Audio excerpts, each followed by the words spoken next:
A evolução da consciência do homem. Para compreendermos o atual nível de consciência do homem, precisamos revisitar a construção humana. O psiquiatra Jorge Andréa afirma em seu livro Impulsos Criativos da Evolução o seguinte, abre aspas, podemos dizer que o homem de hoje, como o de amanhã, jamais será o remate, o acabamento da evolução. A alma que acordou no homem, pelo majestoso processo de conscientização, estará sempre buscando novos horizontes que só serão conquistados com padrões morais bem significativos. O seu processo de conscientização alcançará novos potenciais nas colunas expressivas da intuição, que definirá, pela nossa atual medida mental, o superbiotipo do futuro.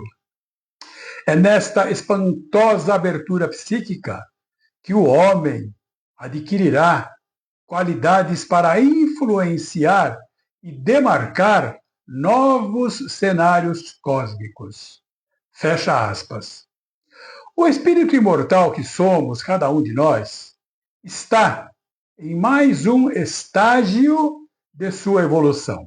Está humano. É o estágio essencial do espírito imortal.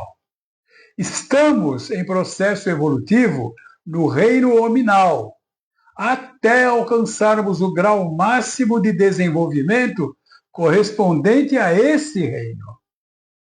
O processo evolutivo da mônada, como vimos em outros episódios, é composto por estágios.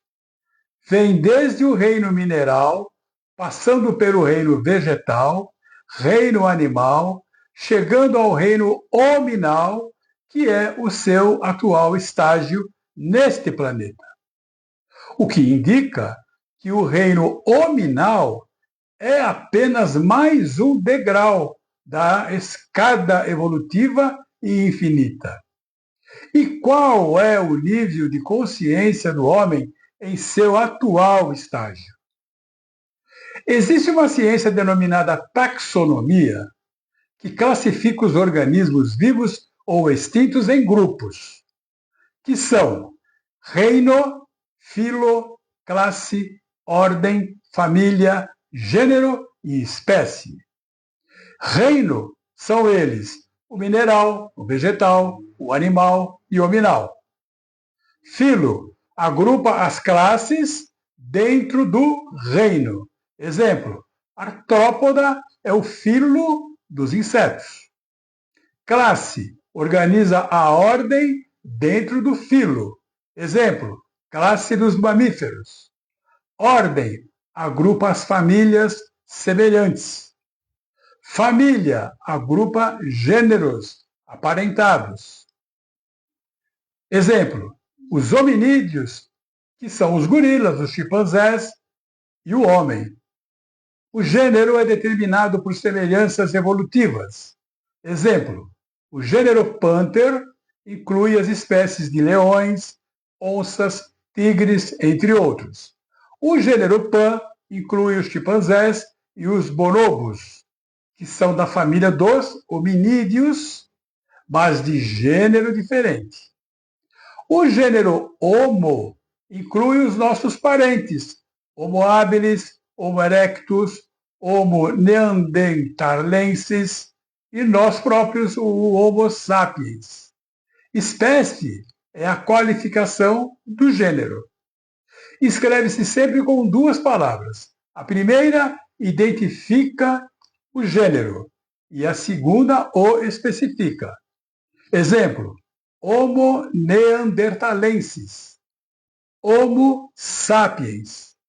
Portanto, o homem enquadra-se no reino animal, filo, cordado, classe, mamíferos, ordem, primatas, família, hominídeos, gênero, Homo, espécie, Homo sapiens.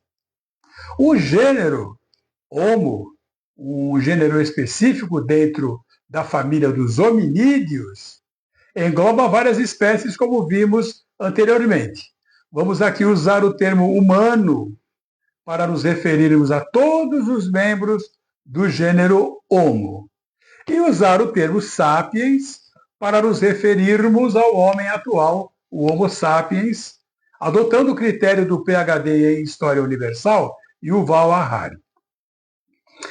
Os humanos começaram a evoluir na África Oriental cerca de 2,5 milhões de anos atrás, a partir de um gênero mais antigo chamado Australopithecus.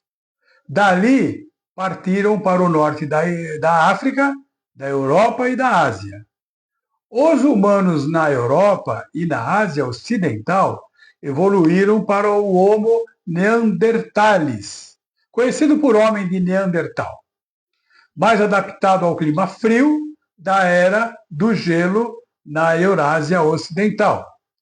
E assim tivemos várias espécies do gênero Homo, como o Homo erectus, o Homo soloensis, o Homo floresiensis, estes com 1 metro de altura e apenas 25 quilos.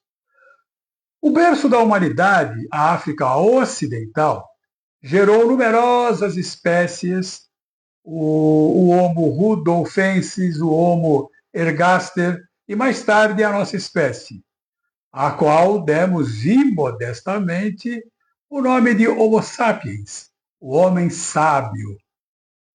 Alguns membros dessas espécies eram grandalhões e outros anões. Alguns viviam fixos em uma ilha, outros vagaram por continentes inteiros. Mas todos pertenceram ao gênero Homo. Todos eram seres humanos. De cerca de 2 milhões de anos até por volta de 10 mil anos atrás, o mundo abrigou, ao mesmo tempo, várias espécies humanas. Vamos falar do Homo sapiens. Há 150 mil anos, o sapiens havia povoado a África Ocidental e começou a povoar o resto do planeta, empurrando as outras espécies para a extinção há cerca de 70 mil anos. No período que compreende essas duas datas, 150 e 70 mil anos, apesar de se assemelharem a nós e terem o cérebro do tamanho do nosso, esses sapiens não possuíam a capacidade cognitiva capaz de criarem ferramentas especiais em suas capacidades de aprender, relembrar e comunicar-se era muito limitada. De repente, não mais que de repente, há cerca de 70 mil anos, os sapiens começaram a fazer coisas bem especiais. Aconteceu uma revolução cognitiva. O que a causou? Nossos estudiosos paleoantropólogos, cientistas especializados no estudo da evolução humana e de seus ancestrais extintos, têm por teoria mais aceita mutações genéticas acidentais. Alteraram as conexões do cérebro dos sapiens, permitindo que pensassem de forma inédita e se comunicassem utilizando tipos de linguagem totalmente novas. Por que esse salto no conhecimento ocorreu no DNA dos sapiens e não no DNA de seus concorrentes neandertais? A resposta dos paleoantropólogos é: até onde sabemos, aconteceu por puro acaso.